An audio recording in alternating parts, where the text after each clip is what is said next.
하나님은 우리의 피난처시요 힘이시니 환난 중에 만날 큰 도움이시라.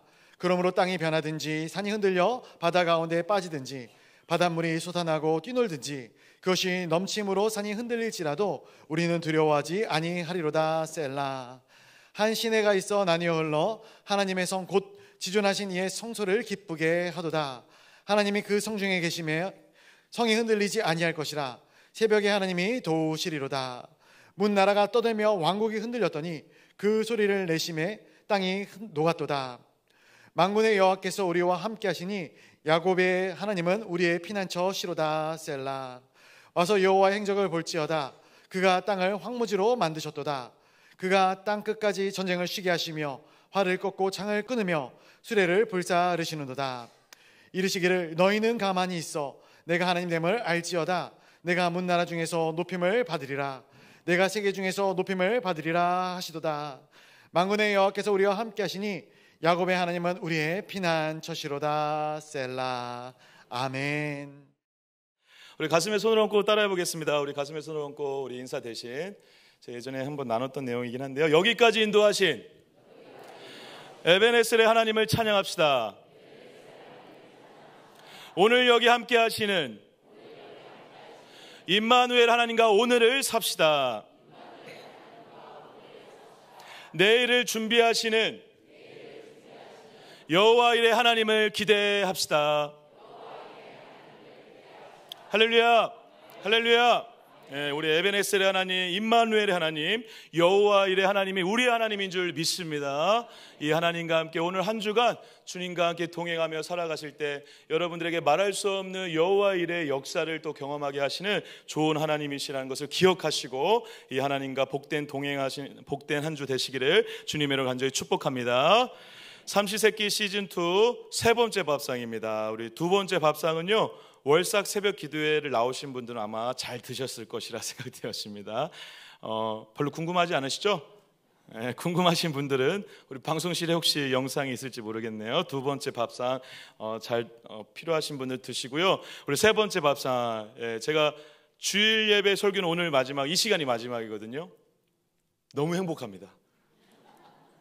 담임 목사님 오시기 전에 제가 하는 마지막 주일 설교, 다음 주보다 다다음 주는 우리 다른 부목사님들이 선교해 주실 텐데요. 제가 오늘 강단에 올라올 때부터 행복한 이유를 찾았습니다. 마지막으로 오늘만 설교하면 되는구나. 할렐루야. 이거 설교자가 설교하는 거를 이렇게 안 하는 게 더 좋다라고 얘기하는 게 참, 저 이런 사람입니다, 여러분. 네, 시즌2 세 번째 밥상. 가만히 있으니까 진짜 가만히인 줄 아나. 여기서 웃어주셔야 되는데 여기서만 웃으시고. 네, 오늘 설교 그만할까요, 여러분? 네. 가만히, 원래 이재명 대통령께서 얼마 전에 기자회담에서 했던 말인데요, 오늘 이 문장이 오늘 설교 내용과 함께 연관이 있어서 제목을 좀 지어봤습니다.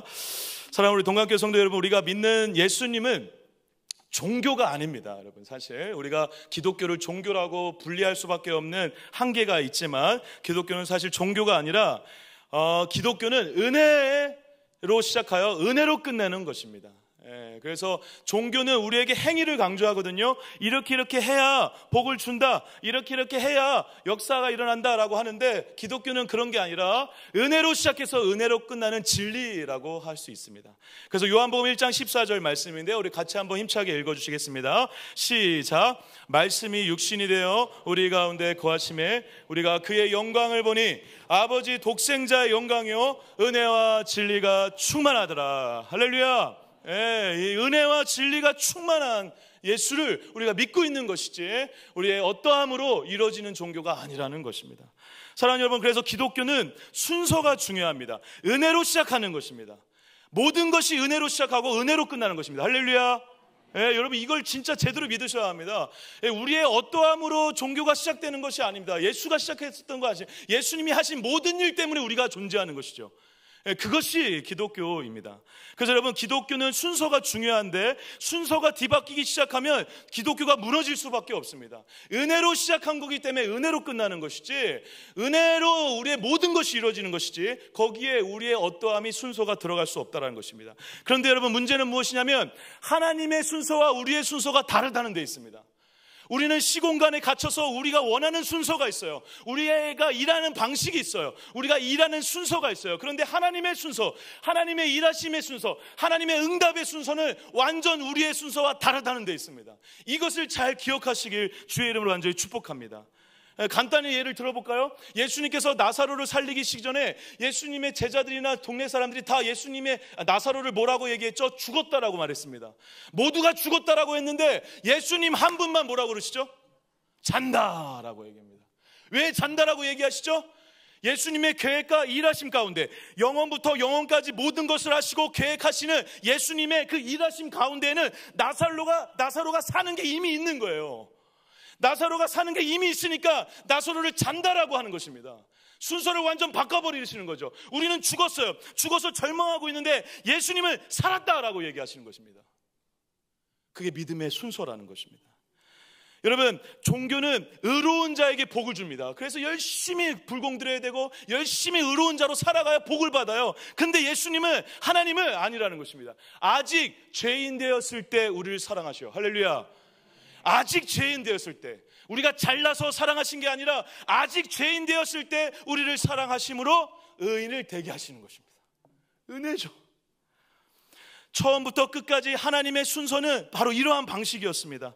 우리는 평안할 일이 있어야, 문제가 해결되고 공포스러운 일, 어려운 일이 해결이 돼야 평안하다, 두렵지 않을 수 있다라고 얘기해요. 그래서 예수님께, 하나님께 문제 좀 해결해 주세요라고 얘기해요. 그런데 예수님은 말씀하시죠.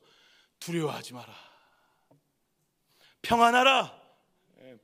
예수님께서 우리에게 먼저 요청하시는 것은 문제 해결된 다음에 평안을 누려라가 아니라 먼저 평안하라라는 것입니다. 할렐루야. 이게 믿음의 순서입니다. 한번 따라해 보겠습니다. 믿음은 우리의 순서에서 하나님의 순서를 선택하는 것이다. 내 순서, 내 생각, 내 결정, 나의 시간의 흐름의 순서를 결정하는 것이 아니라 하나님의 순서를 결정하는 것, 그것이 믿음의 길이라는 것입니다. 나는 오늘 지금 할 수 없어요. 그래서 오늘 포기하고 싶어요. 하나님, 오늘 포기하고 싶습니다라고 얘기하는 하나님께, 우리에게 주님께서 뭐라고 얘기하시냐면, 아니다, 너 할 수 있다라는 것입니다. 너 포기하지 말라는 것입니다. 하나님의 일하심 가운데에는 그 모든 일이 이루어진 다음에 완성되는 그 계획과 뜻이 있거든요. 그러니까 우리에게 이렇게 담대하게 얘기하시는 거예요. 아니야, 너 포기하지 마. 아니야, 너 할 수 있어. 아니야, 너를 통해서 하나님의 계획이 이루어질 거야 라고 얘기하시는 것입니다.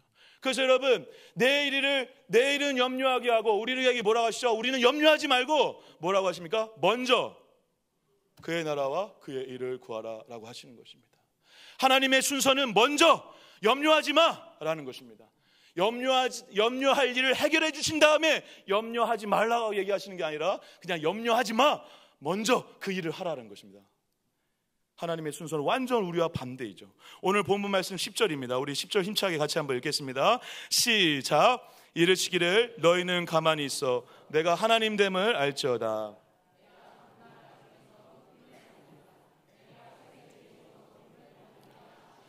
할렐루야. 이 말씀 믿으세요? 진짜 믿으세요? 믿으시는 애가 축복합니다. 근데 여기서 보세요. 우리는 가만히 있을 만한 일이 있어야 가만히 있을 수 있어요. 문제가 해결되고 좋은 일이 있어야 하나님이 그 문제를 통해서 우리에게 평안을 주셔야 평안할 수 있다라고 얘기해요. 그런데 하나님은 그렇게 얘기하지 않으세요. 먼저 가만히 있어 라고 얘기하시는 것입니다. 먼저 가만히 있어. 그럼 어떻게 하시겠다는 것입니까? 하나님의 하나님 되심을 보여주시겠다는 것입니다. 할렐루야. 이게 주님의 순서예요. 주님은 하나님 되심을 너가 봐, 그 다음에 가만히 있어 라고 얘기하지 않으세요. 일단 가만히 있어. 일단 가만히 있어. 일단 가만히 있어. 제발 좀 가만히 있어. 할렐루야. 제가 오늘 왜 이렇게 기분이 좋죠? 왜 이렇게 흥분이 되죠? 마지막 설교다. 주님 감사합니다. 오늘 여기서 마음껏 하고 가겠습니다. 주님. 담임 목사님 어서 오소서. 전 담임 목사님만 기다려요. 지금 담임 목사 언제 오지? 며칠 남았구나. 죄송합니다. 너무 기쁜 걸 표현해가지고.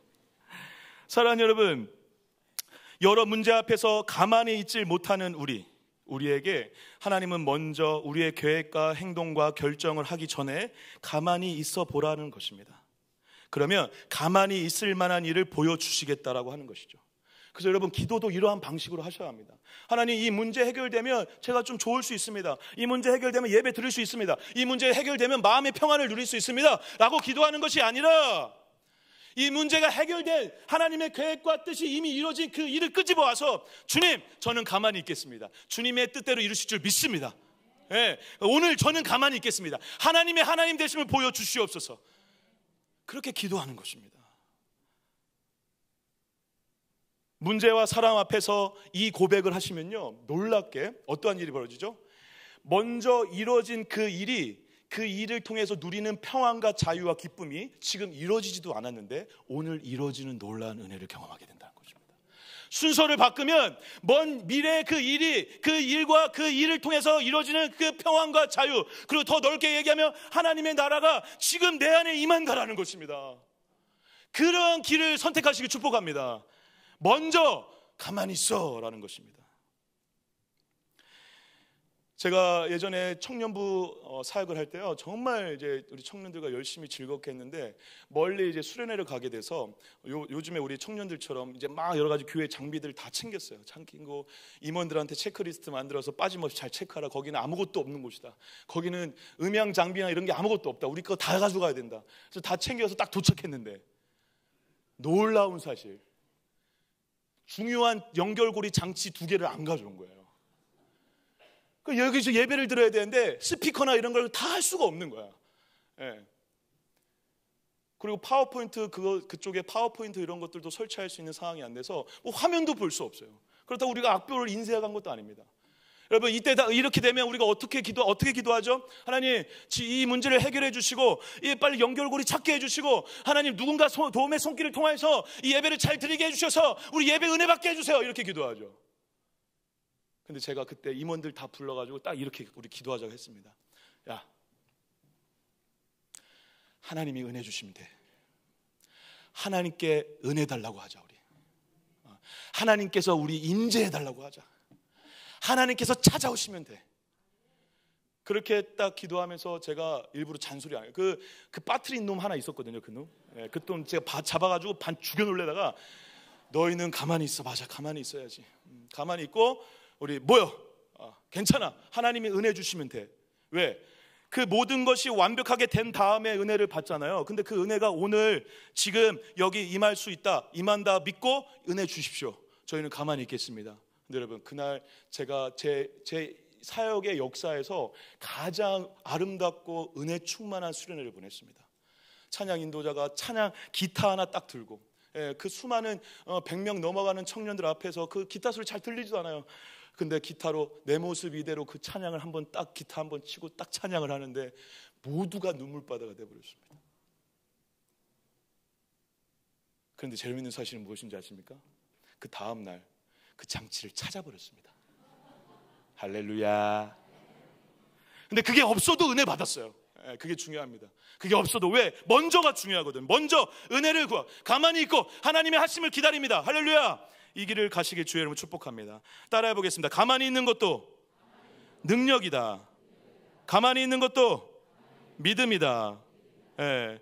그래서 사람과의 관계나 여러 가지 문제를 내가 풀려고 하면 더 엉켜지지만, 가만히 하나님께서 푸시는 은혜를 기다리면 제가 풀려고 하는 것보다 더 놀랍게 관계를 풀어가시는 분이 우리 하나님이시죠.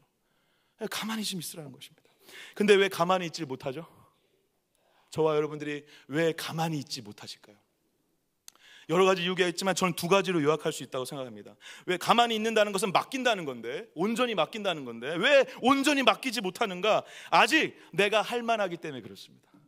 아직 내 힘대로 할 수 있다라고 생각하기 때문에 그렇습니다. 아직 내 힘대로 하고 싶은 거예요. 내 결정, 내 생각대로 하고 싶은 거예요. 다르게 좀 얘기하면 이것이 2번째 이유이기도 한데, 오늘 본문 말씀에 비유하자면, 오늘 본문 말씀에 자꾸 하나님을 피난처라고 하거든요.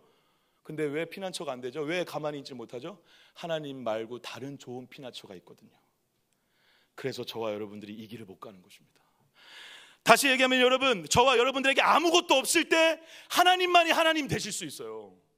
한번 따라해 보겠습니다. 모든 것이 끊어져야 전심으로 하나님만 붙잡게 된다. 다시 한번, 모든 것이 끊어져야 전심으로 하나님만 붙잡게 된다. 내가 아무것도 아닌 존재라는 것을 알면 알수록 그렇게 할 수 있습니다. 저와 여러분들이 근데 여전히 가만히 있지 못하고 여전히 하나님이 나의 피난처고 하나님밖에 없어요라고 고백이 안 나오는 이유는 여전히 내 안에 그거 말고 하나님 말고 다른 게 있기 때문에 그렇습니다. 오늘 시편 46편을 쓴 시인은요, 이 죄인 의식이 있었던 것 같아요. 이 정체성이 있었던 것이 분명해요. 그래서 그 시인이 이러한 고백을 할 수 있었던 것이죠. 가만히 있어 어떻게 이런 고백을 합니까? 바로 이 시편을 쓴 자가 누구이기 때문에 그렇습니까? 우리 시편 1절 위에요, 이런 표제가 있는데 제가 한번 읽어보겠습니다. 고라 자손의 시, 인도자를 따라 아람 모세에 맞춘 노래. 여러분, 표제 이 아람 모세라는 이 단어는 여러 가지 설들이 있기 때문에 생략하고 이 표제를 통해서 우리가 다른 여러 가지 이야기를 나누기 전에 한 가지 분명한 게 있습니다. 이것은 누가 썼다? 누가 쓴 것은 나와 있죠. 누가 썼습니까? 고라 자손이 썼습니다. 고라 자손. 여러분, 고라 자손의 시가 시편에서 몇 군데 나오는데 고라 자손의 쓴 시들을 잘 보시고 묵상하실 필요가 있습니다. 왜냐하면 여러분, 고라 자손은 어떠한 자들이었습니까? 예배를 인도하고 성전을 섬기고 예배를 섬기는 자들이었는데 그들이 처음부터 그러한 자들이 아니었습니다. 여러분, 민수기 16장을 나중에 집에 가셔서 꼭 읽어보시기 바라는데 거기에 보시면 민수기 16장에 이 고라 자손을 중심으로 해서 여러 가지 몇 족속이 모여가지고 다단이라든가 이런 족속들이 모여가지고 모세의 리더십에 반항을 합니다. 그래서 이 반항한 사건 때문에 하나님께 심판을 당해요. 그래서 땅이 갈라지고 전염병이 돌거든요. 그래서 쑥대밭이 돼요. 그래서 이 고라 자손이 거의 멸종 직전까지 가요. 다 죽어가요. 근데 그때 남았던 몇 사람이 있었습니다. 다 죽어가고 심판당하는 그때 남았던 그 사람. 그래서 그들이 눈치 보면서 감사해하면서 죄송해하면서 공동체를 섬기고 잔심부름하면서 그 공동체에 남았는데 그들이 나중에 시간이 흘러 영적인 리더들이 됐다라는 것입니다. 그들이 하나님의 예배를 인도하는 인도자가 됐다라는 것입니다. 여러분, 그들의 마음 가운데 얼마나 감격이 있었을까요? 아, 내가 죽을 족속이었는데 내가 죽어야 마땅한 존재인데 하나님의 은혜로 예배를 섬기는 자들이 됐구나. 이러한 감격이 잘 담겨져 있는 시편이 시편 84편 10절의 말씀입니다. 우리 같이 한번 읽도록 하겠습니다. 시작. 주의 궁전에서의 한날이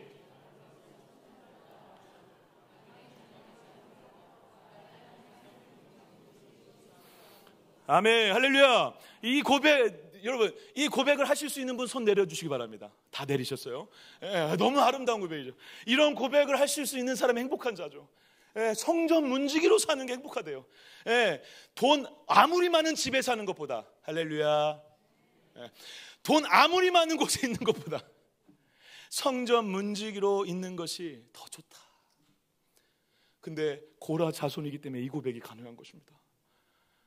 죽어 마땅하고 땅이 갈라지는 그 풍파와 고통과 멸망 속에서 살아남은 자들, 그래서 하나님의 예배를 섬길 수 있는 자로 인도해 주신 그 은혜가 너무 좋으니 하나님밖에 없는 것입니다. 하나님과 오늘을 사는 게 너무 좋은 거죠. 이러한 고백이 저와 여러분들의 고백 되시길 축복합니다. 그러기 위해서 죄인 의식이 있으셔야 돼요. 고라 자손의 이 입술의 고백처럼 죄인 의식이 있으셔야 돼요. 그런데 여러분, 이 기독교뿐만 아니라 믿지 않는 자들, 그리고 우리 예수 믿는 우리 모두에게도 매일매일 이게 제일 문제인데요.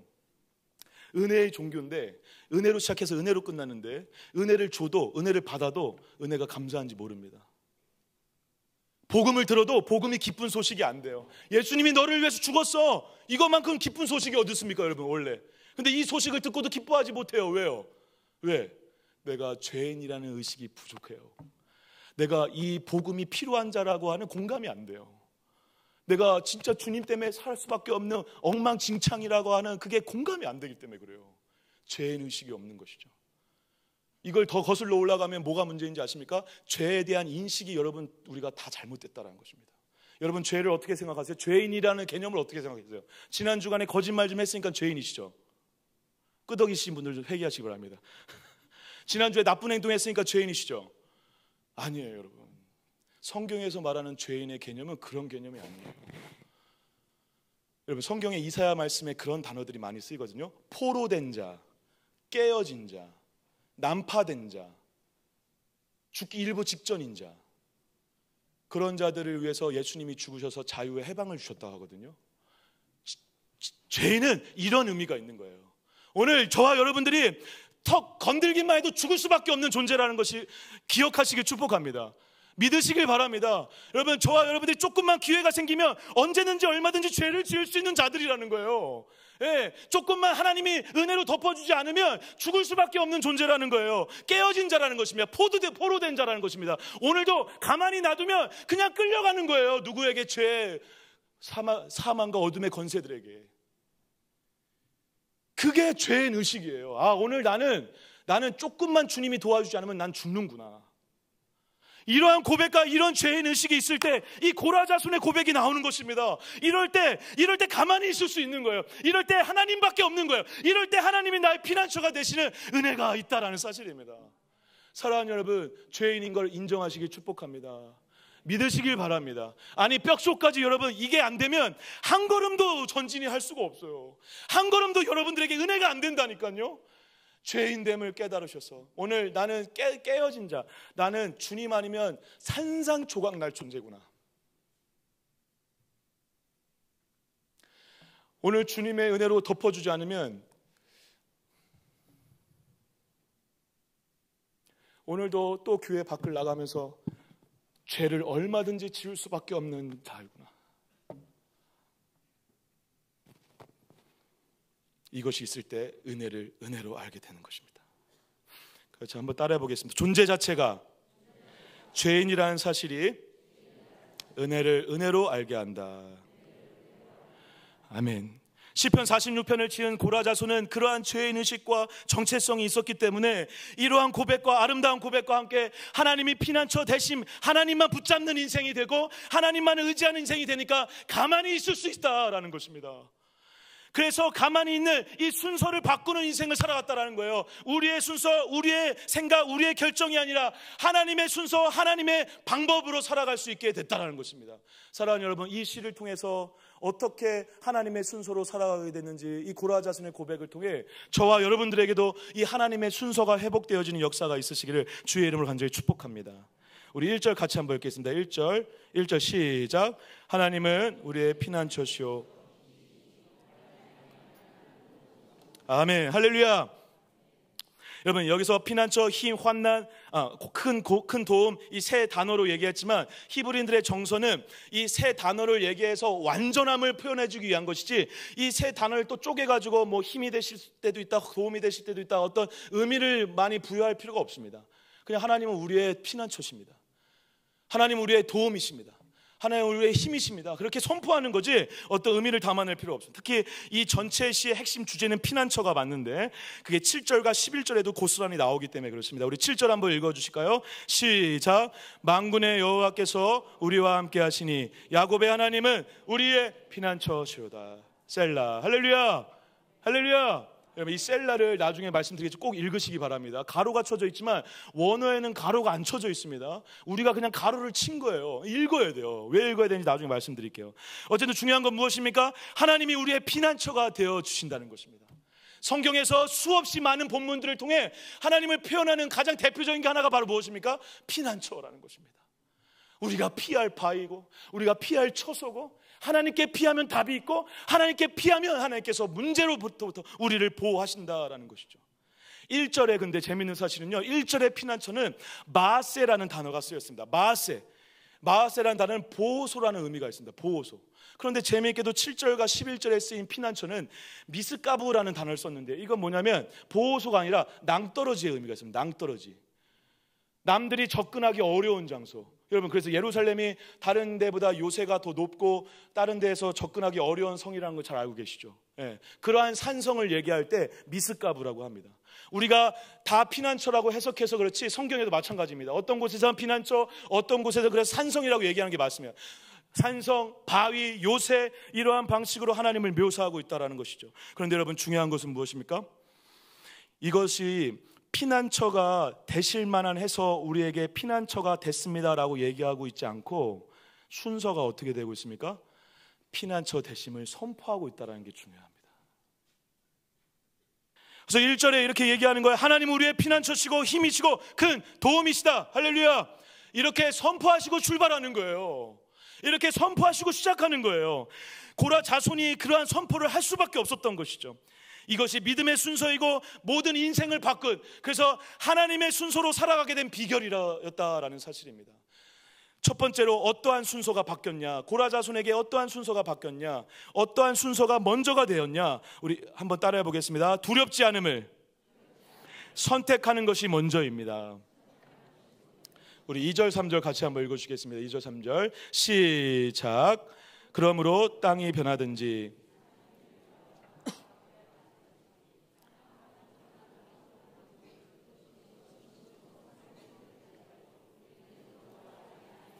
아멘.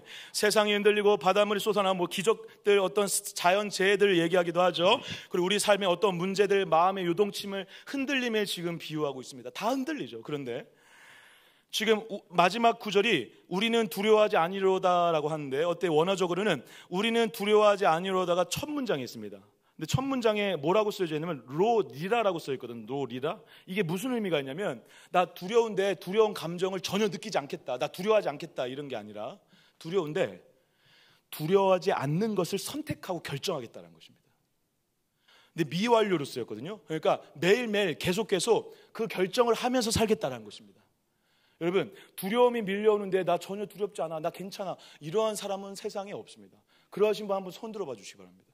없어요. 두려움이 밀려와요. 두렵죠. 그런데 그때 어떻게 하라는 것입니까?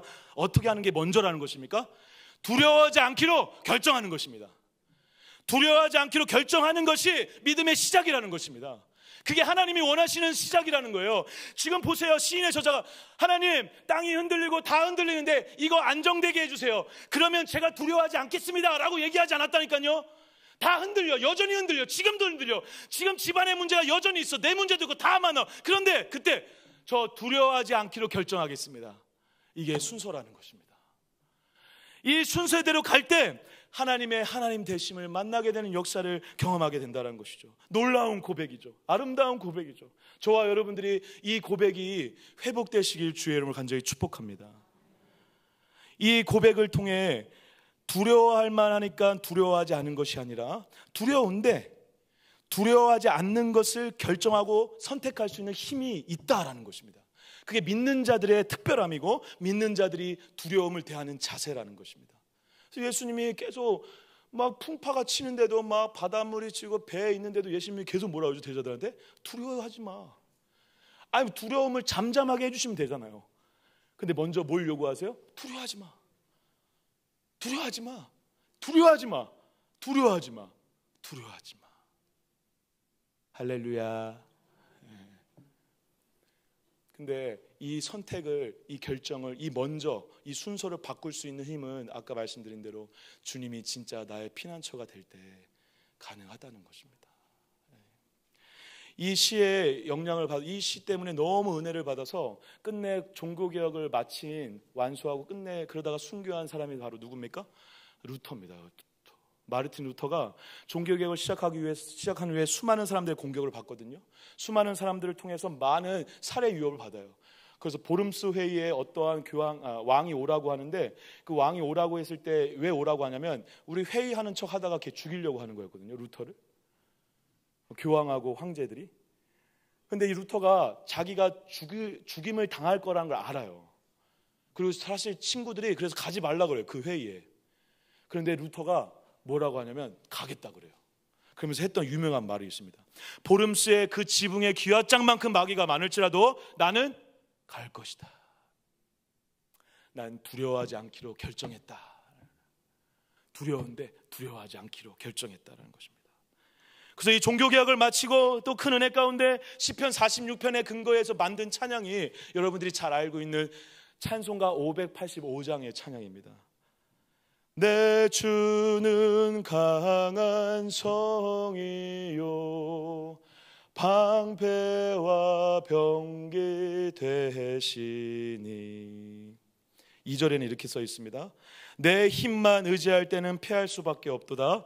힘 있는 장수 나와서 날 대신하여 싸우네. 이 장수 누군가? 주 예수 그리스도 만군의 주로다. 당할 자 누구냐? 반드시 이기리로다. 이 고백으로 찬양을 만든 것이죠. 두렵지 않기로 결정한 거예요. 놀랍게 어떤 일이 벌어지죠? 안 죽어요. 루터가 끝까지 살아남아서 종교개혁을 위해서 평생을 바치죠. 그래서 저와 여러분들이 이렇게 편안하게 이렇게 예배당에서 앉아서 예배드리면서 하나님을 만나는 거 아니겠습니까? 사랑하는 여러분, 두렵지만 하나님은 두려워하지 말라고 하십니다. 하나님의 계획 속에서 두려워할 필요가 없는 결과가 이미 있기 때문에 그렇습니다. 하나님의 순서는 먼저 그래서 두려워하지 않는 것을 선택하라는 거예요. 두려워하지 할 필요 없다라고 선포하라는 거예요. 두려워하지 말라는 거예요. 고라 자손은 그것을 알았어요. 그래서 두려워하지 않기로 결정했고, 그래서 이러한 고백을 하는 것입니다. 세상 다 흔들려도 우리는 두려워하지 아니하리로다. 할렐루야. 이 결정을 하시기 주의 이름으로 간절히 축복합니다. 두 번째 따라해 보겠습니다. 도움보다 하나님의 임재가 먼저다. 4절 5절 읽어주겠습니다. 4절 5절 시작. 한 시내가 있어 나뉘어 흘러 하나님의 성.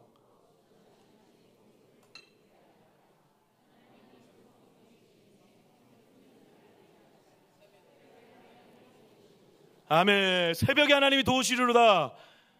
얼마나 은혜로운 말씀입니까? 여러분 너무 좋아하시죠? 새벽 기도 나와야 돼요. 새벽에 기도하면 더 기도빨 있어.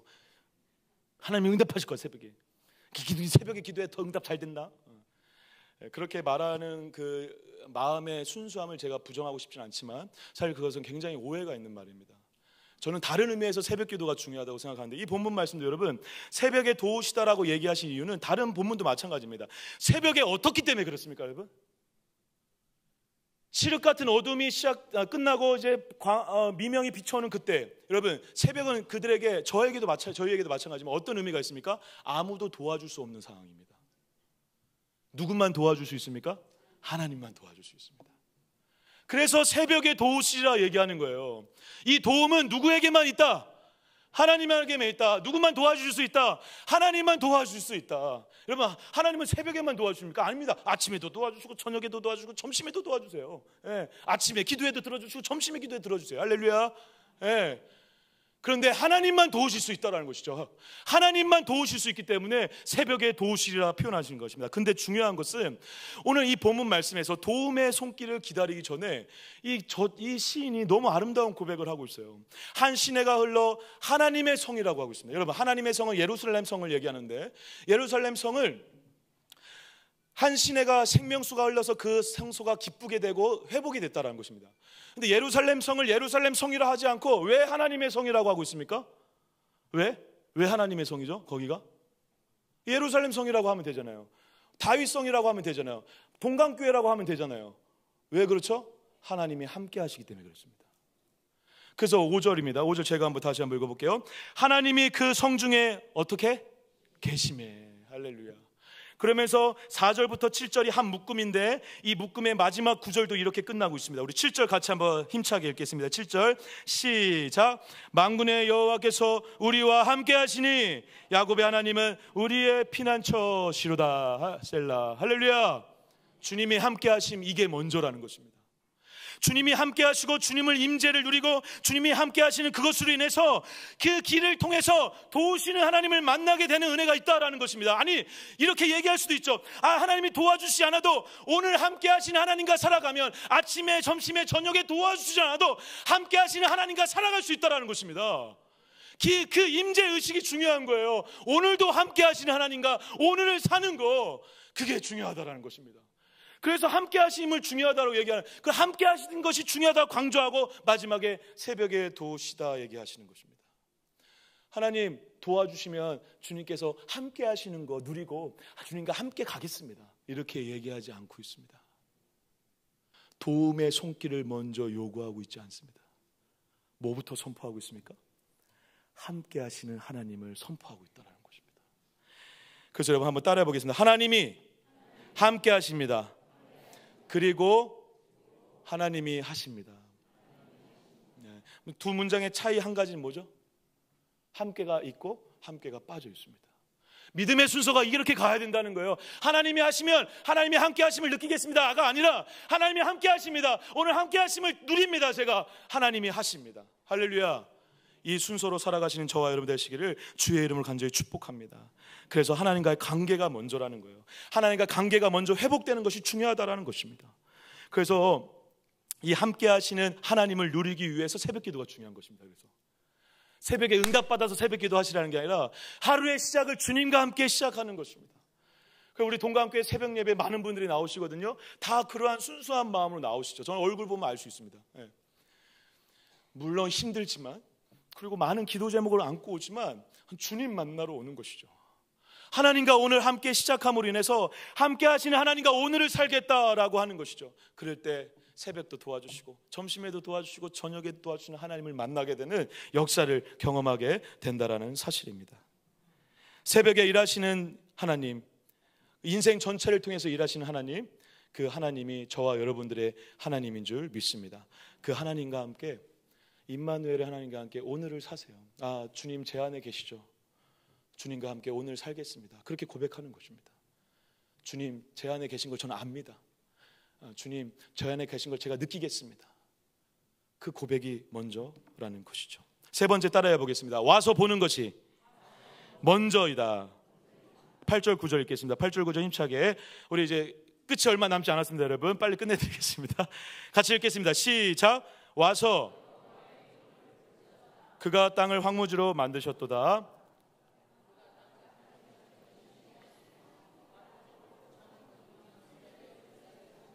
아멘, 아멘. 여러분, 여기 이 문장도 여러분 어떻게 원래 써져 있냐면, 제가 참 성경을 볼 때마다 참 새로운데요.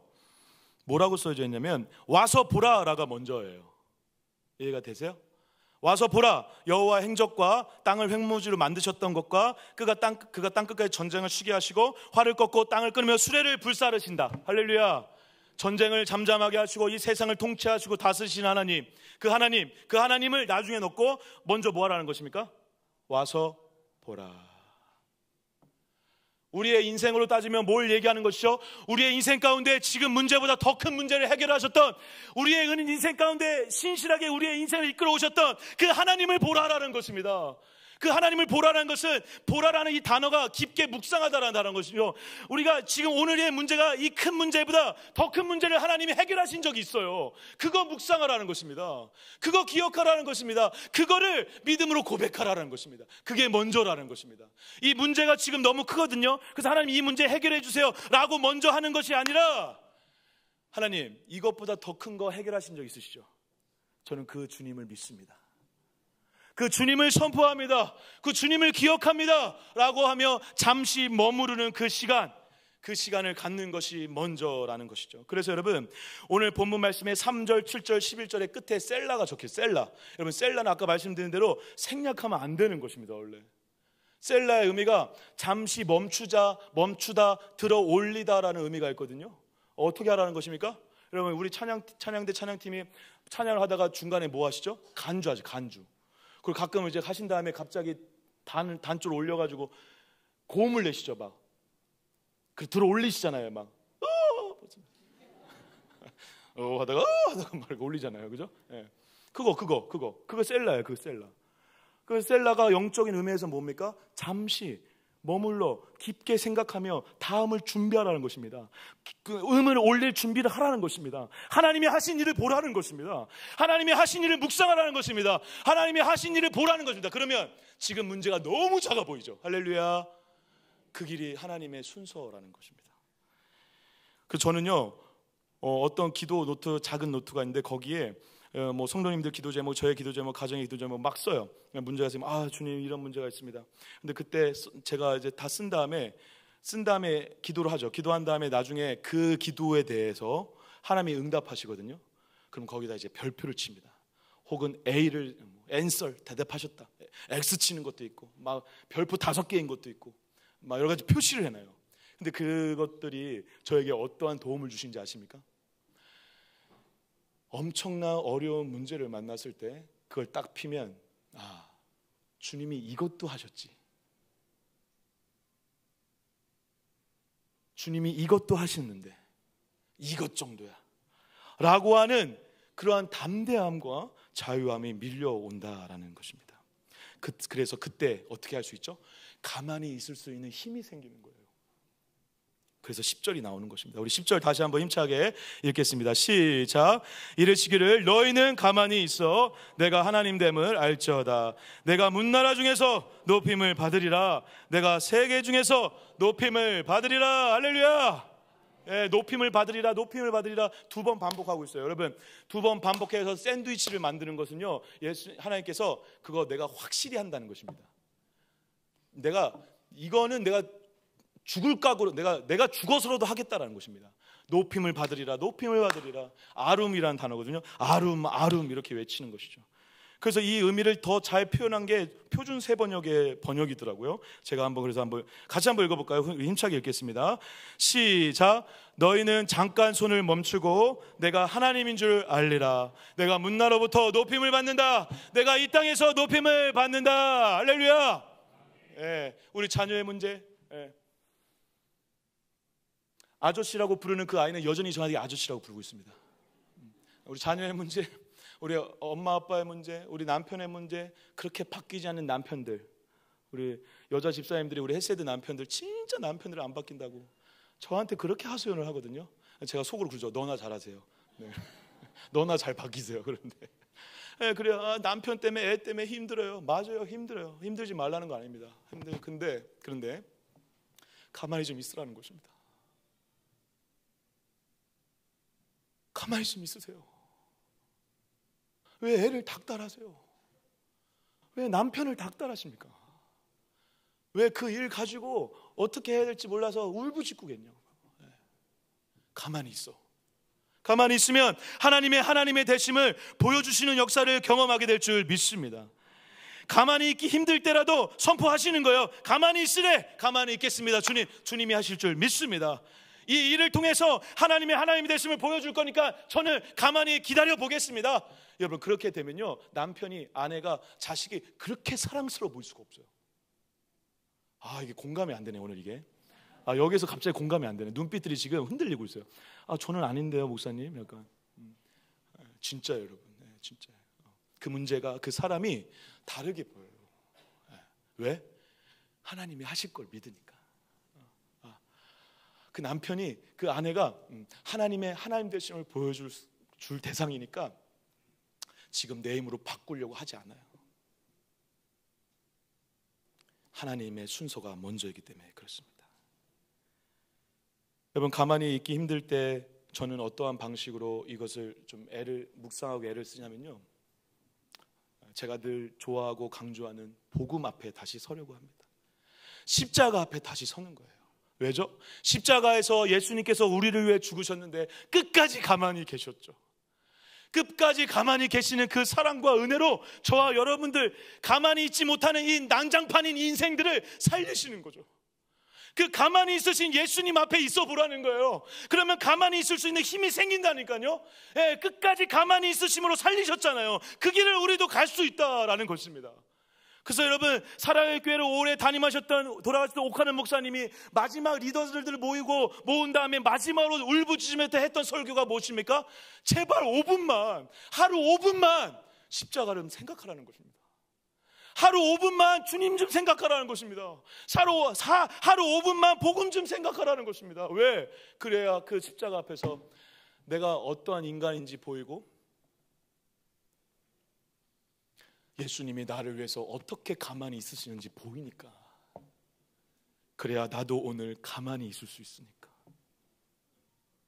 여러분 여기서 가만히 있으라는 것은 아무것도 하지 말라라고 하는 그런 여러분 인간적인 그런 유치한 질문을 하지 마십시오. 아무것도 하지 말라는 것입니까? 아닙니다. 하나님께 전적으로 맡기라는 것이죠. 그러면 하나님의 평안과 자유함이 임하면 내가 할 일을 하나님이 알려주시죠. 용서할 만한 사람을 용서할 만해야 제가 용서하지 않습니까? 그러면 그 순서로 갈 수 없습니다. 그런데 용서를 하잖아요. 용서하려고 애쓰잖아요. 그러면 그 용서할 대상이 그렇게 사랑스러워 보이는 것입니다. 달라지는 것이죠. 모든 것이 바뀌기 시작하는 것입니다. 인생의 모든 믿음의 순서가 바뀌고 하나님의 순서를 통해서 모든 것이 회복되어지는 길을 가게 된다는 사실입니다. 그래서 우리가 마지막 11절을 통해 이러한 하나님을 더 기억하는 것이 중요한 것 같습니다. 우리 11절 마지막으로 읽겠습니다. 시작. 만군의 여호와께서 우리와 함께 하시니 야곱의 하나님은 우리의 피난처시로다. 셀라. 셀라 읽으시라고 해서 앞으로 계속 셀라 읽으세요. 다른 시편 읽으실 때도 셀라의 시간이 필요합니다. 기억해 두십시오. 그런데 여러분, 제가 이 마지막 구절을 사실 휴가 중에 아내가 배려를 해주셔가지고 기도원에 좀 갔다 왔거든요. 그래서 몇 박 거기서 자면서 기도하고 왔는데요. 제가 원래 준비했던 시편이 있었는데 오늘 46편으로 바뀐 이유가 바로 이 구절 때문이었습니다. 왜 야곱의 하나님이지? 그런 의문이 들기 시작했습니다. 좋은 사람들 많이 있잖아요. 아브라함의 하나님, 그리고 야곱이 나중에 이름이 뭐로 바뀌죠? 이스라엘의 하나님도 있고 다윗의 하나님도 있고 만군의 여호와 하나님, 앞에 만군의 여호와 하나님 했잖아요. 이런 표현들 좋잖아요. 이런 표현들로 하면서 이 하나님의 피난처시로다. 할렐루야. 이렇게 하면 얼마나 좋아요, 얼마나 더 멋져요, 얼마나 더 아름답게 마칠 수 있습니까? 그런데 7절과 11절에 이 고라 자손이 의도적으로 무슨 하나님이라고 얘기하고 있냐면 야곱의 하나님이라고 얘기하고 있어요. 야곱은 어떤 인생을 살았던 인생입니까? 야곱은 평생 믿음이 좋다라고 할 만한 그런 인생은 아니었어요. 에서와 라반, 삼촌 라반 때문에 도망자 신세였고, 그리고 딸 디나가 격탈당해서 자녀들이 막 공격하고 죽이고, 여러 가지 갈등들이 있고, 요셉을 잃고, 그의 인생 가운데 평탄한 적이 없었어요. 깨어진 존재였고 아픈 존재였어요. 상처받은 존재였어요. 그리고 그의 인생을 하나님 보시기에 좋은 것이 별로 없었어요. 그런데 그 하나님이 야곱의 하나님이 되어주신다는 것입니다. 깨어지고 상하고 아프고 상처 많고 죄인되고 더럽고 추악한 존재 하나님이 되어주신다는 것입니다. 할렐루야. 이 하나님이 우리의 하나님이라는 거예요. 연약하고 허물맣고 깨어진 존재에게도 하나님은 하나님이 되어주신 줄 믿습니다. 연약하고 깨어지고 허물 많은 나 같은 존재에게도 하나님은 피난처가 되어주세요. 이 얼마나 감사합니까? 이 믿음이 저와 여러분들에게 회복된다면 하나님의 순서로 살아가는 역사가 있고, 그때 저와 여러분들의 모든 것이 바뀌는 역사를 경험하게 된다라는 것입니다. 잘난 사람, 멋진 사람의 하나님이 아니라 오늘 지난 한 주간 저와 여러분들의 인생 가운데 말로 표현할 수 없는 아픔이 있다 하더라도, 혹은 나의 죄악 때문에 오늘 허덕이고 있다 하더라도, 혹은 가족의 문제 때문에 오늘 말 못할 눈물을 흘리고 있다 하더라도, 혹은 내 안에 어떤 질병 때문에 오늘 하나님께 이 병 좀 고쳐달라고 하는 그런 울부짖는 기도를 하고 있는 자라고 하더라도, 그 모든 사람의 하나님, 그 자의 하나님이 우리 하나님이 되어 주신다는 것입니다. 제가 이 야곱의 하나님 때문에 그날 기도하다가 거기서 꼬꾸라졌던 거예요.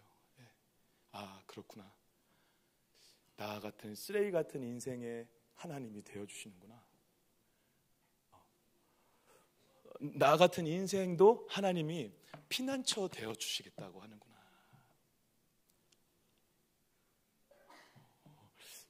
지난 그 설교를 할 때 제가 좀 집에 가정의 어떤 문제, 어떤 아픔들에 대해서 뭔지는 얘기는 안 하시는데 오늘도 얘기할 마음은 없습니다.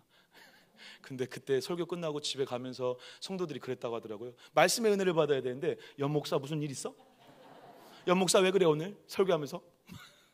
그런 얘기하면서 집에 갔는데 오늘 그런 얘기 하지 않으시는 은혜가 있길 축복합니다. 오늘 집에 가면서는 연 목사 무슨 일 있어? 묻지 마시고 가만히 좀 있으래. 그렇게 좀 얘기해 주세요. 그런데 여러분, 제가 사실 작년 제 안에 여러 가지 어려움들, 문제들도 있고 죄악의 문제, 그리고 말 못할 여러 가지 부끄러운 일들도 있습니다. 그리고 제가 지난해 말부터 사실 좀 죄송한 얘기인데 교회를 올 때 간헐적으로 이 머리가 쪼개듯이 아프더라고요. 그래서 그것도 참 은혜인지 모르겠는데 십자가에 참 아픈 것도 은혜다. 십자가의 그림으로 아파요. 머리가 쪼개질 것 같아요. 근데 너무 아프고 말 못할 좀 일들이 있었죠. 그래서 우리 헬세드 멤버들한테 참 미안했어요. 성도들한테 미안하고 우리 담임 목사님께 미안하고 우리 사역자들한테 미안하고. 근데 유독 어디서 아프냐면 행정 목사 자리에 앉으면 아파요. 그러면은 제가 그래서 병원에 가서 막 뇌파 검사도 하고 그랬거든요. 그래서 스트레스 지수가 최극단이에요. 최극단. 내가 행정 목사 교회가 문제가 있는 건가? 우리 부교육자들 때문에 그런가? 우리 담임 목사님과 부교육자와 성도 사이에서 이 삼위일체 대신 우리 담임 목사님과 부교육자 성도 사이에서 이 가운데 어찌할 바를 모르면서 있을 때가 제가 많이 있거든요. 여기에서 오는 이 스트레스가 심한가? 그런 생각도 하게 됐습니다. 근데 중요한 건 제가 그런 아픔들과 어려움들이 있고 그러한 가정들을 품으면서 제 안에 어떠한 믿음 없음의 고백들이 있었냐면 저 이래서 되는가? 이래서 되는 건가? 이거 좀 해결하고 이제 다음을 가야 되는데 이거 해결하고 이제 이 사역들을 진행해야 되는데 어떡하지? 하나님 이것 좀 낫게 해주세요. 그렇게 기도하고 있는데 그리고 기도하면서 하나님 많이 좋게 해주시고 계시죠. 그런데 제가 이 말씀을 읽으면서 알았어요. 오늘 하나님이 저한테 이렇게 얘기하시는 것 같아요. 병철아, 야, 나 몰라? 나 너 하나님이야. 저 아파서 허덕이고 있는데요. 야, 나 너 하나님이야. 너의 하나님이야. 쓰레기 같은 인생 연병철의 하나님이야. 야곱의 하나님이야. 우리의 하나님, 나의 하나님, 나의 피난처가 우리 하나님이 되어주신다는 것입니다. 그 말씀을 듣고 제가 펑펑 울었어요. 펑펑. 그래서 순서를 다시 바꿨어요. 그래서 고라 자손처럼 살고 싶어졌어요. 그래, 하나님과 관계가 먼저입니다. 할렐루야. 가만히 있는 것이 먼저입니다. 할렐루야. 두려워하지 않기로 결정했어요. 저는 걱정하지 않기로 결정했어요.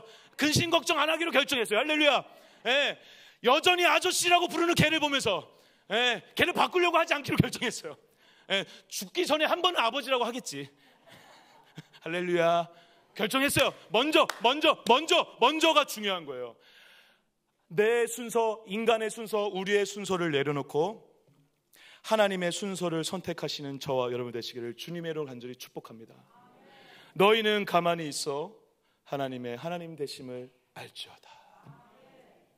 우리 찬양 하나 하겠습니다. 하나님은 우리의 피난처가 되시며. 시간이 많이 지나는데요, 우리 어르신들 식사하셔야 되는데 이 찬양만 하고 가도록 하겠습니다. 마지막이니까 좀 봐주세요. 하나님은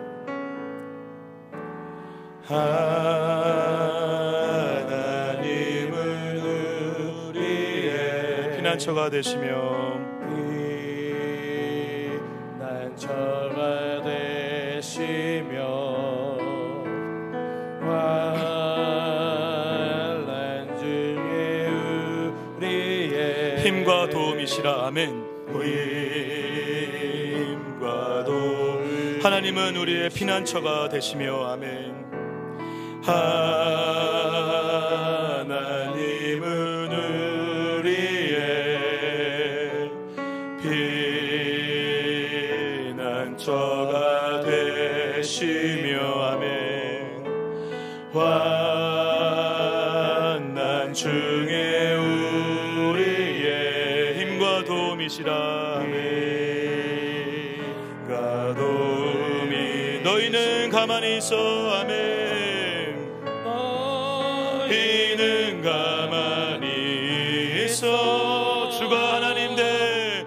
주가 하나님 내 말지어다. 절반과 세계 가운데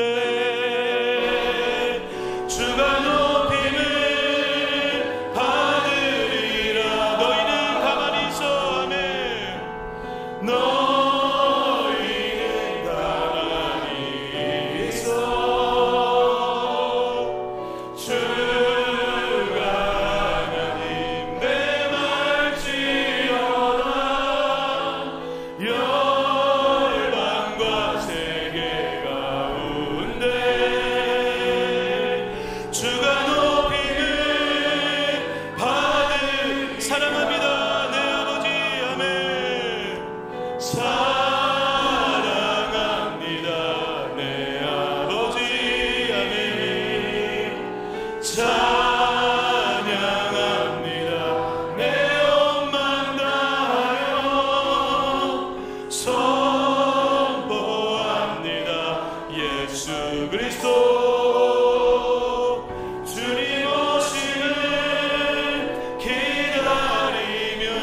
다시 한번 기도하겠습니다. 하나님, 우리 인생 가운데 하나님의 순서가 회복되게 하여 주시옵소서.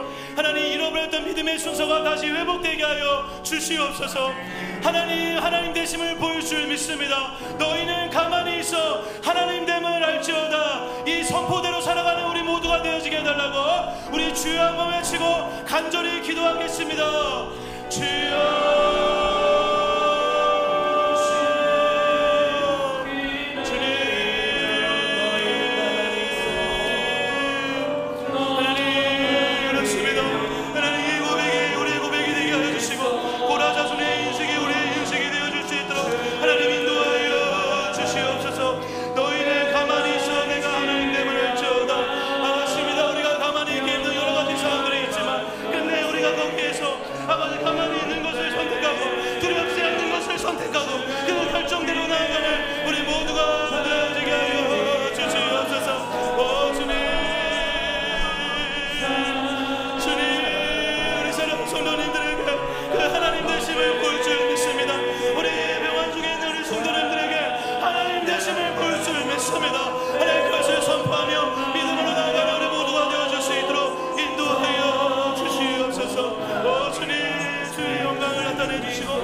와서 보는 것이 먼저이고 하나님 인재가 먼저이고 두렵지 않은 것을 선택하는 것이 먼저임을 한번 고백하며 나아가는 우리 모두가 되게 하여 주시옵소서. 너희는 가만히 있어 주가 하나님 되심을 알지어다. 내가 문나라 중에서 높임을 받으리라. 내가 세계 중에서 높임을 받으리라 하시니라. 할렐루야. 하나님, 우리가 인생을 살아가면서 흔들릴 수밖에 없고 두려울 수밖에 없고 오늘 또 나의 어떠함 때문에 우리 스스로가 절망하고 있을지 모르겠습니다. 그런데 주님은 오늘 얘기하십니다. 아니야, 두려워하지 마. 아니야, 너 할 수 있어. 아니야, 너 괜찮아. 너 할 수 있고 너 이길 수 있고 너는 내 아들이야. 너는 내 딸이야. 두려워하지 마. 너는 가만히 있어. 내가 하나님 됨 보여줄게 라고 얘기하시는 이 말씀으로 하나님의 순서로 살아가는 우리 모두가 되어지게 하여 주시옵소서. 문제보다 크신 하나님을 신뢰합니다. 문제보다 크신 하나님의 일하심을 기대합니다. 가만히 서서, 제발 가만히 서서 하나님을 바라보는 인생길 될 수 있도록 붙잡아 주시옵소서. 그 하나님을 우리는 믿습니다. 감사합니다. 이제는 우리 주 예수 그리스도의 은혜와 그 아들을 죽이기까지 우리를 사랑하신 하나님 아버지의 무궁하신 사랑과 성령의 감화감동 교통하심의 역사가 오늘 다시 야곱의